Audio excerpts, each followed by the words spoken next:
La France traverse aujourd'hui une phase de déséquilibre profond, à la fois culturel, économique et stratégique. Ce qui se joue sous nos yeux n'est pas une simple succession de crises conjoncturelles, mais bien un affaiblissement structurel du pays, dont les conséquences se font largement sentir en naturel d'abord. La France semble avoir perdu confiance en elle-même. Héritière pourtant d'une histoire bimillénaire, d'une langue universelle et d'une tradition intellectuelle reconnue, elle apparaît désormais hésitante, fragmentée, déformée, parfois même honteuse de ce qu'elle est. Les repères communs s'effacent, le débat public s'appauvrit, et la transmission culturelle, pourtant essentielle, se délite progressivement. Même notre langue se dégrade. Sur le plan économique, les signaux sont tout aussi préoccupants. La désindustrialisation amorcée depuis plusieurs décennies n'a fait que s'accroître. Le poids de la dette publique atteint des niveaux historiques jamais. La compétitivité s'érode et une partie croissante de la population exprime un sentiment d'insécurité sociale grave.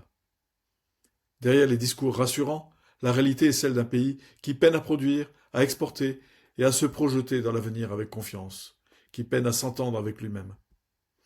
Mais c'est peut-être sur le terrain géopolitique que le recul français est le plus visible. Au Moyen-Orient, région où la France disposait historiquement d'une influence diplomatique culturelle significative, son rôle s'est terriblement réduit.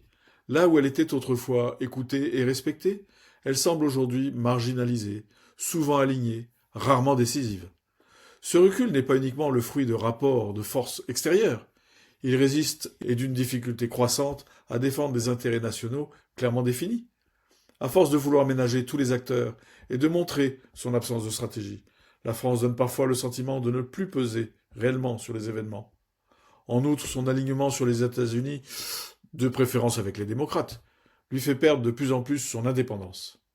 Ainsi se dessine une réalité préoccupante, celle d'un pays qui ne croit plus en lui, qui se paupérise, dont les valeurs morales disparaissent, qui s'efface progressivement sur la scène internationale et qui perd de plus en plus alliés, amis et marchés. La question n'est plus de savoir si la France traverse une crise, mais de savoir jusqu'à quand les Français vont continuer à supporter ce que l'on fait d'eux.